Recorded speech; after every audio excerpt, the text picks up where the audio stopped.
Good morning friends, welcome to our YouTube channel learns with Kundan. आज हम लोग बात करेंगे भारत पाकिस्तान वार के बारे में। भारत और पाकिस्तान, वैसे तो जब से पाकिस्तान बना है तब से दोनों देशों के बीच में टेंशन भरा रहता है। लेकिन 6 अप्रैल को पाकिस्तान के द्वारा 5 आतंकी आते हैं और पहलगाम में टूरिस्ट पे हमला कर देते हैं। 26 निहत्थे लोगों का जान ले लेते हैं और जान धर्म पूछ करके मारा जाता है। वहाँ हिंदू और मुस्लिम अलग अलग करवा दिया जाता है आतंकियों के द्वारा और शॉट कर दिया जाता है, गोली मार दिया जाता है। हस्बैंड को मार दिया जाता है गोली, वाइफ को छोड़ दिया जाता है। एक वीडियो वायरल हो रहा था कि नया शादीशुदा जोड़ा जो है वो घूमने पहलगाम गया हुआ था, हस्बैंड को उसके सामने में मार दिया गया और वाइफ को छोड़ दिया गया कि जाओ मोदी को बता देना। ये आतंकियों का करतूत था। जब धर्म के नाम पे, वैसे तो भारत में आतंकवादी हमला होते रहा है, लेकिन धर्म के नाम पे पहली बार हुआ था आतंकवादी हमला।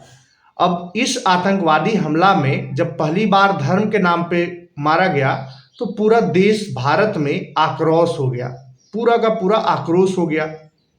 मोदी जी का भाषण आता है और उन्होंने अपने भाषण में कहते हैं कि हम अबर आतंकियों को छोड़ने वाले नहीं हैं, मट्टी में मिला देंगे, आतंकी का एक भी नामो निशान नहीं बचने वाला है।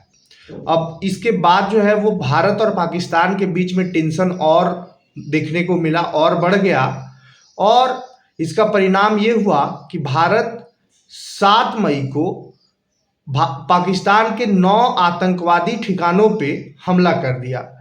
9 आतंकी ठिकानों पे हमला करने के बाद पाकिस्तान जो है वो तिलमिला उठा, क्योंकि उनका आका का ठिकाना जो है वो ध्वस्त हो चुका था। अब पाकिस्तान ने इसका रिटेलिएशन जो है वो स्टार्ट करता है और भारत पे 400 से अधिक ड्रोन जो है वो दागते हैं, रॉकेट दागते हैं, फाइटर जेट से हमला करता है। अब सब भारत जो है वो नाकाम करते गया और इसके बदले में भारत ने भी जब रिटेलिएशन किया तो पाकिस्तान के भारी क्षति हुआ, जिसमें आपका लाहौर तक जो है वो क्षति पहुंच गया पाकिस्तान को। इसके बाद पाकिस्तान गिड़गिड़ाना स्टार्ट किया अमेरिका के पास और अमेरिका जो है वो भारत और पाकिस्तान के बीच में युद्ध का मेडिटेशन करता है। मेडिएटर के रूप में ये अमेरिका जो है वो आता है और भारत पाकिस्तान युद्ध को रुकवा देता है। वैसे तो एक बात बहुत कंफर्म कर लीजिए कि पाकिस्तान जो है वो इस लायक है नहीं, क्योंकि वो कितने बार सीज फायर का उल्लंघन किया है, कितने बार युद्ध विराम को तोड़ा है। लेकिन फिर भी भारत जो है वो युद्ध नहीं करना चाहता कि छोड़ो क्या इस सबसे युद्ध लड़े, कि युद्ध लड़ रहा है पाकिस्तान और कर्ज ले रहा है आईएमएफ से। लेकिन फिर भी भारत जो है वो अपने बचाव में, अपने प्रोटेक्शन में पाकिस्तान को सबक सिखाया और इस बीच अमेरिका आता है और सीज फायर करवा देता है, यहाँ तक भी ठीक है। फिर सीज फायर का उल्लंघन हो जाता है, यहाँ तक भी ठीक है। लेकिन बात अब सोचने वाली ये है कि क्या पाकिस्तान जो है वो आतंकवाद फैलाना बंद कर देगा? क्या पाकिस्तान की धरती से आतंकवाद निकलने बंद हो जाएंगे? अब ये सब सोचने वाली बात हो गई। क्वेश्चन ये भी आता है कि पाकिस्तान इतना सब कुछ होने के बाद जो है वो अब सुधर गया है? तो इसका आंसर सीधा सा है नहीं। अब कैसे नहीं है, इस चीज को समझिए। जैसे ही युद्ध विराम होता है, सीज फायर का ऐलान ट्रंप के द्वारा होता है, एक एक्सपोस्ट से पूरा का पूरा ऐलान किया जाता है कि भारत और पाकिस्तान के बीच में सीज फायर हो गया, दोनों देश जो है वो एग्री हुए और हमें ये बताते हुए दुनिया को खुशी हो रही है, बहुत अच्छा है, वहाँ वही तो लूट लिए। लेकिन 2 घंटे बाद ही सीज फायर का उल्लंघन हो जाता है और 2-3 घंटे फिर से गोलियां चलती है। तो वैसा है पाकिस्तान, सुधरने का तो नाम ही नहीं ले रहा है। लेकिन उसके लिए एक परमानेंट इलाज जो है वो बहुत ज़रूरी है खोजना। परमानेंट इलाज खोजा जा रहा है। परमानेंट इलाज यही है कि जब तक भारत जो है अपना एक स्ट्रेटजी के तहत रिजिड नहीं होता है कि आतंकवाद को ख़त्म करना होगा, या फिर आपको दुनिया के सामने मानना होगा कि हाँ हम आतंकवाद की फैक्ट्री चला रहे हैं। दुनिया भी इस चीज़ को जानती है और पाकिस्तान के बड़े बड़े नेता भी इस चीज़ को मान चुके हैं कि पाकिस्तान में अगर आतंकवाद अगर कोई चला रहा है, अगर आतंकवाद है, तो वो पश्चिमी देशों के कहने पे है, वो अमेरिका के कहने पे आतंकवाद फैला है, क्योंकि अमेरिका सालों से पाकिस्तान का यूज करते आया आतंकवाद का। चाहे वो तालिबान का घटना हो, चाहे उसामा बिन लादेन का घटना हो, आप इसका इतिहास रहा है और ये सब कुछ जो है वो अमेरिका के द्वारा करवाया गया। लेकिन फिर भी भारत, ये पाकिस्तान जो है वो उस आतंकी को भारत के खिलाफ भी यूज करने लगा। जो आतंकी सरगना का पाला पोसा और पश्चिमी देशों के लिए यूज होता था, वो भारत के खिलाफ यूज होने लगा और यूज होते होते वो धर्म पे आ गए, वो परेशान करने लगे। वो जो जिनका अपना देश खुद संभल नहीं रहा है, वो राजनीति बांग्लादेश पे कर रहे हैं। जिनका देश खुद संभल नहीं रहा है, वो राजनीति जो है वो नेपाल श्रीलंका पे कर रहे हैं। अब कैसे समझ लीजिए इस बात को कि पाकिस्तान अभी बलूचिस्तान, गिलगिट, ये सब जो है वो अलग होने वाले हैं। ये खुद टुकड़े टुकड़े होने वाले हैं। पाकिस्तान वार लड़ रहा था हिंदुस्तान से और धमाका हो रहे थे, उनके खुद बलोच लोग जो है वो धमाका कर दे रहे थे, आर्मी के जवान शहीद हो जा रहे थे उनके।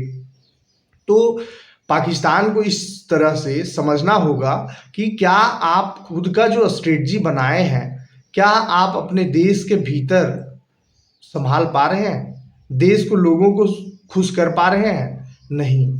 आप वार तो लड़ने के लिए बहुत सांसद में आकर के भाषण देना स्टार्ट कर दिए, लेकिन क्या आपके पास उतना अवेलेबल फंड है? अगर है तो आप कर्ज क्यों ले रहे हैं आईएमएफ से?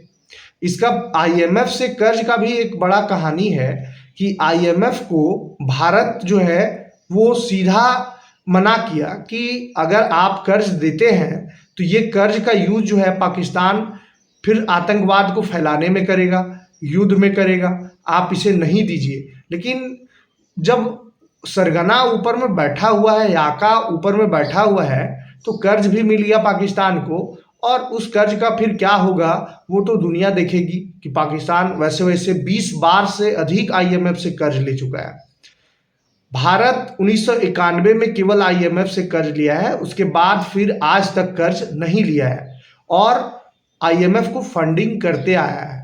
2.75% भारत जो है वो शेयर देता है आईएमएफ को, मतलब वर्ल्ड का 2.75% फंडिंग भारत करता है। भारत आईएमएफ से कर्ज नहीं लेता है और दो देशों के बीच में आसमान जमीन का इसी से अंतर निकाला जा सकता है।